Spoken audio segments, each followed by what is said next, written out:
बता सकता है? इसमें कोई से बच्चे हैं जो इसके बारे में बता सकते हैं?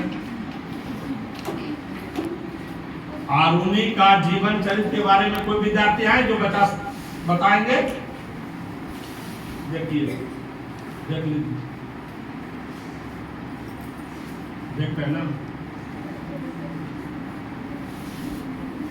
किसी को मालूम नहीं है? चलिए शॉर्ट में खाली बता देते हैं। ये सब चीज को पढ़ना पड़ेगा, यही तुम्हारे जीवन का अंग होगा। एकलव्य के बारे में अगर तुम नहीं जान रहे थे, एकलव्य कौन था? द्रोणाचार्य को नहीं जान रहे हैं, आरुणि को नहीं जान रहे हैं, महर्षि धौम को नहीं जान रहे हैं, तो क्या जानिएगा, क्या पढ़िएगा?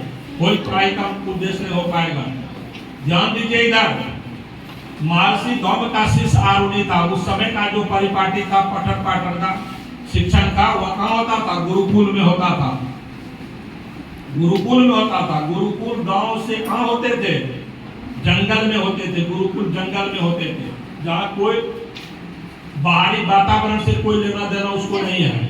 उस समय के जो राजा होते थे, वे राजा उसकी व्यवस्था करते थे। केरल का वे राजा लोग व्यवस्था करते थे। राजा क्या व्यवस्था करते थे? उस आश्रम में रहने वाले जो मुनि रहते थे, वहाँ जो शिक्षार्थी शिक्षा ग्रहण करते थे, उसको किसी तरह का कोई कष्ट नहीं हो, उसकी व्यवस्था कर देते थे। ठीक है। और भिक्षाटन करके भोजन किया जाता था। नगर में जाकर भिक्षा मांग करके लाते थे। जैसे कृष्ण और सुदामा भी संजीवनी मुनि के आश्रम में गए तो भिक्षा मांग कर लाते थे और वही बनाकर खाते थे, उसके बाद पढ़ते थे। ऐसा नहीं कि कृष्ण थे तो उसको जाकर के बहुत चीज मिलता था। सो बात है, जो गुरु जी उठा कर देंगे वही खा सकते हैं, उसके अलावा कोई खाना नहीं मिलेगा। खाना का टाइम है, उसी टाइम में खाना मिलेगा। बांध कर जो लाइएगा उसी से भोजन प्राप्ति होगा। ऐसे नहीं जो मन सो खाते, अभी कुरकुरे बिस्कुट का जमाना था, सो बात नहीं। उसी आश्रम में महर्षि धौम का शिष्य था आरुणि।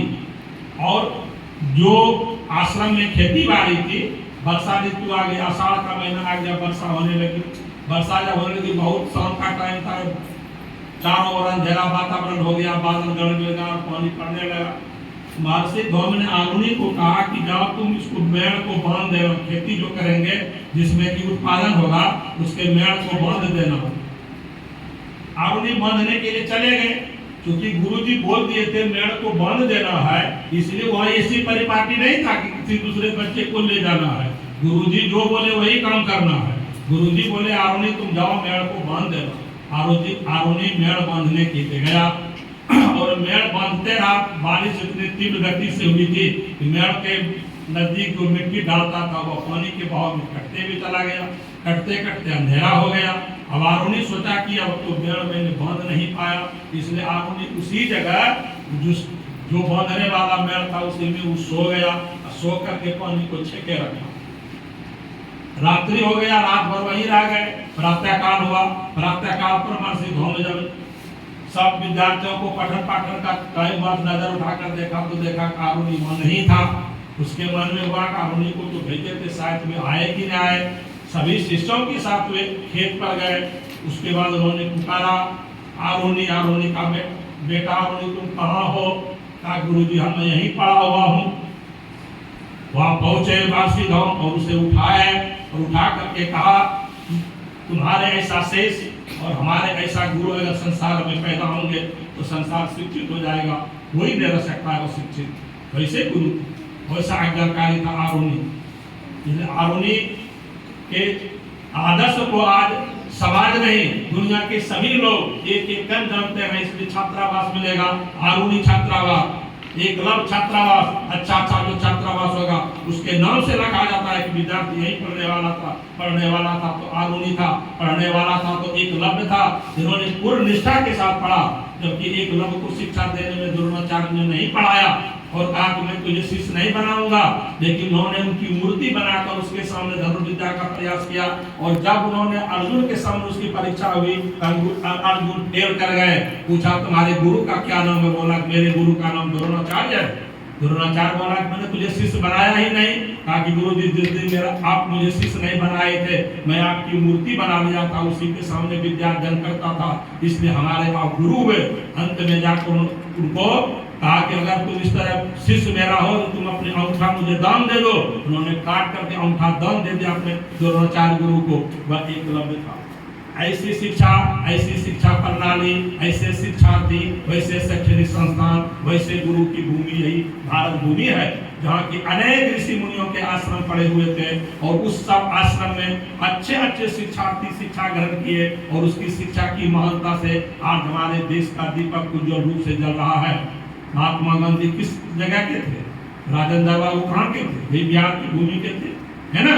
और उनके समान दिमाग में तेज आज विश्व में कोई भी नहीं निकल पाया। आज भी राजेंद्र बाबू के मस्तिष्क को सुरक्षित रखा गया है, इसलिए उनके ब्रेन के जोड़ में दुनिया में किसी की ब्रेन नहीं था, किसी की बुद्धि नहीं थी। तो विद्यार्थी को वैसा होनहार होना चाहिए, वैसा काम करना चाहिए और हर समय उसे सोच बुझकर काम करनी चाहिए। आने वाला भविष्य जो है जो मेरा उज्जवल हो, उसके लिए मुझे क्या करना है। अगर हम अभी से सोच लेंगे मुझे अच्छा बनना है तो उसकी भावना उज्जवल होती है, और अभी से वो अगर सोच ही नहीं पाया है उसका परिणाम कभी अच्छा नहीं हो सकता है। मान लिया जाए इमारत बन रहा था, जिस समय इमारत ही बना उसके पहले इंजीनियर ने दे दिया था खिड़की कहाँ डालेंगे, इसके बाद गेट उसका कहाँ डालेंगे, इसका मुख्य दरवाजा किधर होगा। वैसा बनने के बाद ही नींव की खुदाई हुई थी और खुदाई होने के बाद ही ईंट लगा था। ईंट लगने के वक्त ही मिस्त्री देख रहा है कि उसका दरवाजा के लिए गेट छोड़ा जाएगा। उसी तरह से जिस दिन तुम जन्म लिया और जिस दिन से तुम अपने को होश में संभाला, उसी दिन एक कल्पना होनी चाहिए आगे जिंदगी हम क्या क्या करेंगे, मुझे क्या करना है। और वह दिनचर्या जब ठीक से उसका बना रहेगा तभी वह कुछ कर पाएगा। अगर इस तरह से दिनचर्या बना नहीं रहेगा तो मकान बनने के बाद तुम कहीं खिड़की खोलेगा, मकान बनने के बाद कहीं तुम दरवाजा खोलेगा, मकान भी टूटेगा और तुम्हारा सक्सेस भी नहीं हो पाएगा। इस तरह से योजना जो है उसके पहले सोच कर होनी चाहिए और सोचने के बाद उसको कार्यान्वित करने के लिए उसमें अपना तन मन धन लगा कर करनी चाहिए। उसकी निष्ठा जो है बलवती होनी चाहिए। जब तक उसका निष्ठा मजबूत नहीं होगा, दृढ़ संकल्पित नहीं होंगे और वैसा नहीं सोचेंगे तब तक भी सफल नहीं हो पाएंगे। धन्यवाद।